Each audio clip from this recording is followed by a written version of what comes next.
안녕하십니까.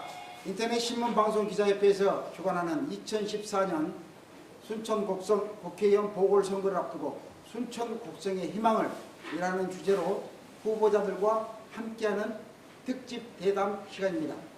따라서 우리 인터넷 신문방송기자협회에서는 각 정당의 후보와 무소속 후보자를 대상으로 유권자들께서 궁금해하고 출마 배경과 공약, 현안 등 후보자와 대담하는 방식으로 시군민들이 선택의 폭을 넓게 하여 훌륭한 후보자를 선택해 우리 지역의 미래와 희망을 그려보고자 합니다.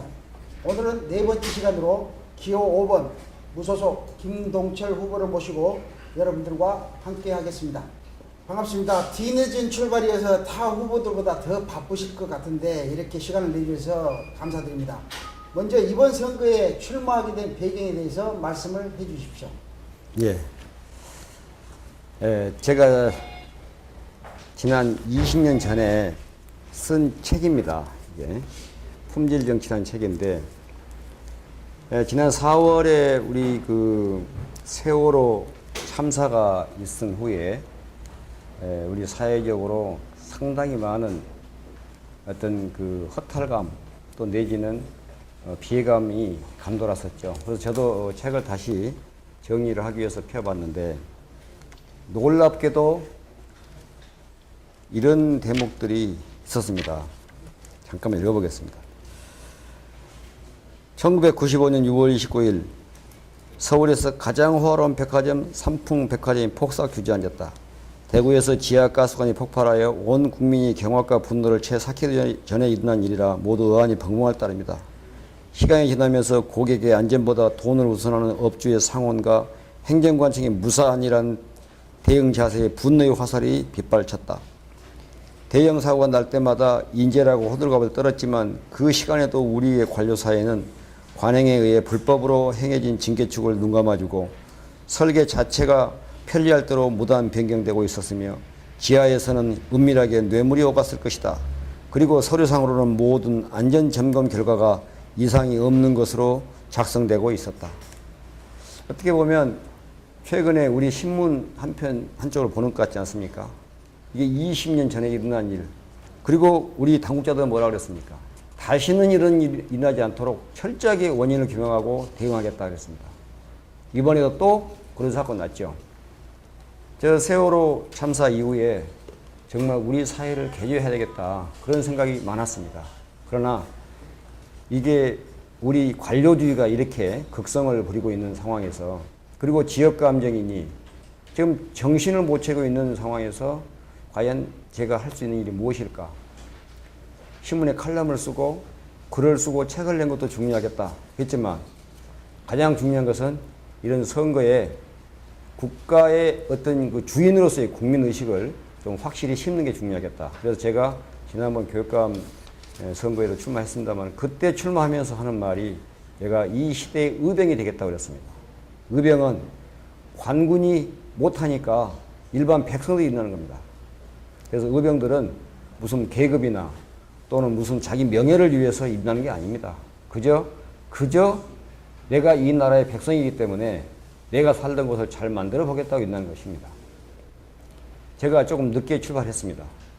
많이 망설였죠. 그러나 누군가는 이 일을 해야 되고, 또 제가 설령 의병 활동을 하겠다 했으니까 의병으로서 손해를 본다든가 이것을 따지지 않습니다. 누군가는 이 말을 해야 되고 우리 사회가 이것은 반드시 고쳐야 되겠다. 그래서 제가 이번에 출마를 하게 된 겁니다. 네, 감사합니다. 다음은 이번에 출마하시면서 제시한 공약 중에 가장 큰 중점을 두고 있는 공약을 먼저 소개해 주십시오. 두 가지만 제가 소개를 하겠습니다. 공약이 많겠지만 가장 큰 것은 제가 이제 여기 이야기한 대로 가치와 정의가 반듯한 나라를 만들어야겠다. 그런 취지로 첫째 번 공약이 이 지역사회의 정치 지도자를 양성하는 체계적인 프로그램을 만들어야겠다는 것입니다. 선거 때만 되면은 이게 하향식 공천이냐 뭐 내래 찍기냐 이런 말들이 많이 나오고 그걸로 인해서 선거가 축제해야 될 텐데 선거로 인해서 주민들이 갈등을 하게 됩니다. 정치는 즐겨야 되는데 정치가 생사가 걸려 있어요. 이게 살벌합니다. 그래서 배신, 또 여러 가지 협작, 그리고 또 비리와 부패 이런 것들이 선거와 연결되다 보니까 우리 사회에 큰 문제죠. 그래서 체계적으로 이 지역사회에서 정치 활동을 할 사람들, 특히나 어느 한 분야에서 성공을 거둔 분들이 자연스럽게 정치계에 입문할 수 있도록 그런 분들을 이제 인재풀로 만들어서 또 소정의 교육도 시키고 그래서 각 정당에 이러이러한 사람들을 추천하는 그런 시스템을 개발하겠다는 것입니다. 그래서 민주주의가 발전을 하면 정당이 뿌리가 건해야 될 텐데 잘 아시다시피 우리나라의 정당은 뿌리가 없습니다. 그래서 그 뿌리를 잘 갖고있다는 의미고 또 두 번째는 아까도 세월호 이야기를 했습니다만 우리 사회의 가장 뿌리 깊은 그 죄악 그것들이 뭐냐면 한때는 좋았지만 우리나라의 관료주의 제도입니다. 이 관료주의가 잘 발달되어 있지만 이 관료주의의 특성은 계속해서 확대해 가는 것입니다. 그래서 결과적으로 나중에 보게 되면 우리나라 전체가 국민, 백성들을 위한 그런 나라가 아니라 관료들을 위한 나라가 될 수밖에 없어요. 그래서 그것을 이제 해결하는 첫째 관문이 바로 순천과 여수, 광양만권을 통합해서 광역시로 개발을 하는 것이 이 관료주의, 이 만연된 그 관료주의와 싸우는 첫 번째 과제라고 생각합니다. 그래서 이 관료주의를 타파하는 것, 물론 관료주의를 다 없앤다는 건 아니지만 관료주의를 완화해서 그 비용, 아주 과도한 행정비용이 들거든요. 이 과도한 행정비용을 줄여서 주민 복지를 증진시키는데 사용할 생각입니다. 네, 좋으신 말씀 감사합니다. 그렇다면 우리 지역의 공약 외에도 많은 현안과 지역 이슈가 질비합니다. 후보자께서 우선적으로 생각하고 해결해야 할 문제와 이에 대한 대책이 있다면 말씀해 주십시오. 그렇습니다. 우리 지역이 산재한 여러 가지 문제들이 있습니다만 그 중에서도 최근 우리 순천 지역의 정치 상황이 아주 자주 있어온 보궐선거 때문에 유독히 다른 지역보다 선거를 많이 치르겠습니다. 우리가 상식적으로 생각하면 선거를 많이 치를수록 민주주의 훈련이 되고 그래서 그만큼 이제 국민들의 생활이 나아져야 되는데 아까도 말씀드린 것처럼 선거를 많이 치르면서 갈등이 더 깊어집니다. 그 이유는 제가 구호로 내세운 것 가치와 정의가 반듯한 나라에서 알 수 있듯이 우리 사회의 가치가 없어졌습니다. 정의가 사라졌습니다. 그래서 그 정의를 우리가 어떻게 되찾을 것인가 그리고 가치를 우리가 사람의 가치를 우리가 다시 확인하고 이것을 존중할 것인가 이게 중요하다고 봅니다. 그래서 제가 순천에서는 뭐 경제가 어떻고 이것도 중요합니다만은 우선 사람으로서의 가치와 사회적 정의가 바로 서는 것이 가장 중요하다. 아마 그런 한가운데 있는 그 이야기 그 내용의 가장 핵심적인 것이 바로 선거를 통해서 우리가 민주정치를 잘하는 것 그것이 우리 사람의 가치와 사회 정의를 바로 세우는 첩경이 아닌가 생각합니다. 그리고 이제 또 잘 아시지만 우리나라 교육 참 어렵습니다. 누구나 다 교육을 이야기하지만 그래서 제가 이제 교육위원으로 재직하면서 여러 가지 시도를 했습니다만은 근데 역부족이었습니다. 이것은 정치권에서 공공연히 논의한다고 봅니다. 평준화 정책이 너무 오랫동안 별 수정 없이 이루어진 바람에 교육이 좀 황폐화됐습니다. 그래서 너무 정치화됐고 그래서 학생을 위한 교육이 아니라 그야말로 정부를 위한 교육, 학교를 위한 교육이 되어버렸거든요. 그래서 이런 평준화 정책을 과감하게 손을 볼 수 있도록 서로 우리가 아주 대대적인 토론을 해야 한다고 생각을 합니다. 네, 저 방금 말씀 중에도 순천에서는 근간에 잦은 선거가 많이 있었습니다. 각계 각층 간에 많은 불신과 갈등으로 분열이 되어 있다고 보는데 이를 치유하고 화합의 순천을 만들 보안이 있습니까? 예, 공자도 나라를 경영하는데 나라를 지킬 만한 정도의 군사력과 그 다음에 굶지 않을 정도의 밥, 식량이죠. 그리고 군주와 백성이 서로 믿을 수 있는 신뢰, 이것이 면 국가가 된다 그러는데 또 제자가 그럼 그 중에서 하나를 부득이 빼려면 어떤 걸 빼야 되겠습니까? 그랬더니 공자가 바로 군대다 그랬어요. 그러면 이제 식과 지금 신이 2개가 남았는데 그러면 선생님 그 중에 부득이 하나밖에 못 쓴다면 어떻게 해야 됩니까? 주제없이 공자는 서로의 믿음이라고 그랬습니다. 이 인간 사회가 믿음이 깨어지면은 그것은 짐승사회입니다. 지금 언제부턴가 우리가 신뢰를 잃어버렸어요. 그래서 국가에서 정부에서 총리 하나를 임명할 사람이 없어요. 장관을 임명할 사람이 없습니다. 어떻게 그런 사람들만 어떻게 골라온지 모를 정도로 참 희한합니다. 이렇게 신뢰를 잃어버렸는데 자 아까 제가 말씀드린 대로 체계적으로 이 지역의 그 지역 정치를 담당할 지도자들을 양성했다 하지 않습니까? 이걸 통해서 정치적으로 서로 갈등 구조를 깊게 한 것이 아니라 오히려 사회의 갈등 구조를 풀어 헤쳐가는 그런 기회로 삼아야 된다. 그래서 아까 말씀드린 대로 어떤 분야에 성공을 거두신 분이 있어요. 그럼 그런 분들 성공 다음에는 뭔가 우리 사회가 그 성공을 배워야 된다는 그런 또 어떤 요구가 있기 때문에 정치에 입문할 수 있도록 그런 분들을 체계적으로 안내해주고 양성해줘야 돼요. 그래서 그런 사람의 경험이 우리 정치에 모아지게 되면은 정치에 대한 불신이 그만큼 줄어들 겁니다. 그런데 그런 분들이 들어올 길이 없어요. 예컨대 지금 우리 월드컵 문제 있잖아요. 월드컵 대표팀이. 근데 내가 월드컵 대표팀 되고 싶어. 그런데 월드컵 대표팀 되는데 실력이 아니라 뭔 줄이 있어야 돼. 그럴 때는 이게 우리가 월드컵에서 우승을 하는 게 목적인데 8번 우리가 월드컵 연속 나갔다 그것만 잘하는 것이 아니라 지금 선거를 많이 했다고 그것만 잘하는 것이 아니라 그 선거를 해갖고 뭐 했냐. 월드컵 8번 나가서 뭐 했냐 이거죠. 그래서 그렇게 월드컵 대표팀이 그런 어떤 줄이나 연고 이런 걸로만 짜여진 것이 아니고 모든 사람 가운데서 골고루 등용해서 우리 사회를 지도자로 삼고 서로가 우리가 그 사람들 자원들을 활용한다면 그 과정에서 서로 신뢰가 형성됩니다. 박근혜 대통령도 마찬가지죠. 공약을 했으면 잘 지켜야죠. 안 지키니까 그게 이제 못 믿겠다는 것이죠. 그래서 자꾸 정치가 우리 사회를 갈등과 불신을 조장하는 그런 단초가 되기 때문에 아까 정치 지도자들을 체계적으로 양성하는 시스템 이것을 잘 개발을 해야 되겠다 그런 말씀을 드리는 겁니다. 예, 감사합니다. 다음에는 이번 선거에서 순천 곡성에 속칭 왕의 남자들이 입성해서 선거 판도를 좌지우지한다는 말들이 있습니다. 이에 대한 후보자의 입장과 견해를 말씀해 주십시오.